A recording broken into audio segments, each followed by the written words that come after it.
My name is Alex Ars and welcome to Vindolanda Roman Fort here in the northeast of England. And we've got Penny right here as one of the site archaeologists and is one of the members of staff here at Vindolanda, and we're just going to ask some questions about what is Roman Vindolanda.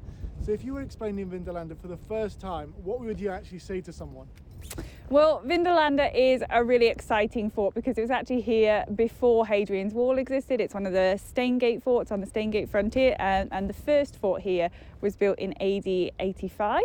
And we actually have 9 forts at Vindolanda. They sit all one on top of each other, and it's basically layers of occupation. And the really exciting thing about Vindolanda is it was occupied for over 400 years. In the Roman times, and then we have a post-Roman occupation as well. And we've been excavating here for 52 years now, and so we're learning more and more about the site each year. So it's fair to say that when you walk around Vindolanda, rather than maybe at some other Roman sites where you've just got one fort, and yes, it's changed on the inside, and they obviously have interpretation panels where they explain the changes. Here at Vindolanda, when you just start walking into the site, you've got so many different things going on at the same time. Would you be able to sort of explain a little bit of like where we are right now, but also just point in the direction maybe of some of the changes that have happened over time? Absolutely. So when we consolidate the site, we try to keep it as user-friendly as possible. So most of what you see when you come through the door is 3rd century. But there will be bits and pieces that poke up from underneath that are of an earlier period. So just up behind us here, we have the Severan commanding officer's house, which actually sits within the town, the extramural settlement of the 3rd century fort. Inside the fort, you'll have the round houses poking up underneath the fort walls that are also from the Severan period. So everywhere you look, you can sort of find the clues to the earlier occupations at Vindolanda. Wonderful. And obviously you've just mentioned Septimius Severus, who is obviously the Roman emperor who actually fought against the people who were in what is today modern Scotland, or is in northern Britain. And there's a belief that he had a sort of possibly an involvement here at Vindolanda and used this as a supply base to go north. Is that true or not? Oh. It's really difficult because that period of our time is at Vindolanda is that 5-year period. It's a really short period. What we do have is a very interesting settlement here at Vindolanda for that period. We have a fortlet rather than a fort. It's very small. It has massive ramparts, sort of 27 meters wide, huge. And that's where we get some of our really big ditches and some of our really great resources in terms of the anaerobic. We had over 400 shoes come out of one Severan ditch. Wow. So it's really interesting. In the round houses that we have combined with that little fortlet are unique. They are round. Romans don't really build round, but they're made of stone. They're set out in a very militaristic style right next to the fortlet. So we're still working out what is going on here. And that's one of the reasons for our current scheduled monument consent and excavation, is to work out what's happening in that period here at Vindolanda. Yeah.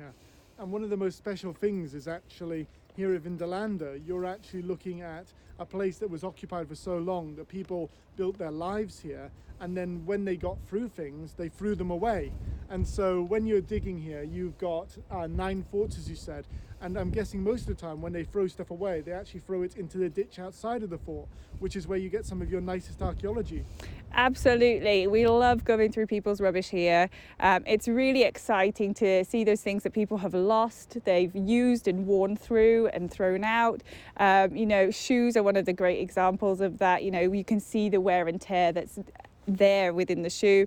We also find that, with the flooring that's happening, things are slipping into the flooring within the buildings and being lost that way. So it's not just, our finds aren't just located to ditches and pits. We tend to find things, drop down cracks in the road or, in the floors of the buildings themselves. So it's a really exciting place to excavate. And alongside that as well, one of the most famous things about Roman Vindolanda is the fact that you have actual first-hand accounts where you've got written evidence from the people living here. Would you like to just tell us a little bit about the Vindolanda letters, or the Vindolanda writing tablets as they're more famously known? Yeah, so the writing tablets they're super cool. They're really exciting. They were first uncovered in the early 70s. Robin Burley and his excavations here were the first people to come across this form of writing, the wood with the ink on it. And since then we've had thousands found at Vindolanda, and we continue to find them year on year. Whenever we go down into those deeper excavations where we have no oxygen, that's where the writing tablets can survive.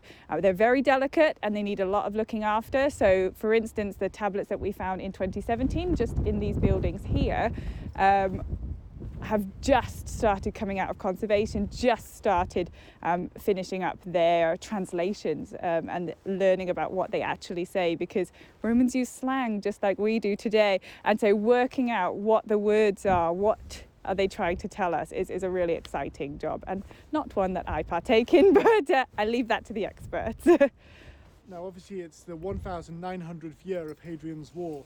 So, is there any connection to Emperor Hadrian here at Vindolanda? Yes, we're actually just standing quite close to a connection. So 4 meters sort of beneath our feet here, we have a very large, one would say, palatial building. And it is thought that when Hadrian came up to view his wall, see how it was being built, that he may have stayed here at Vindolanda.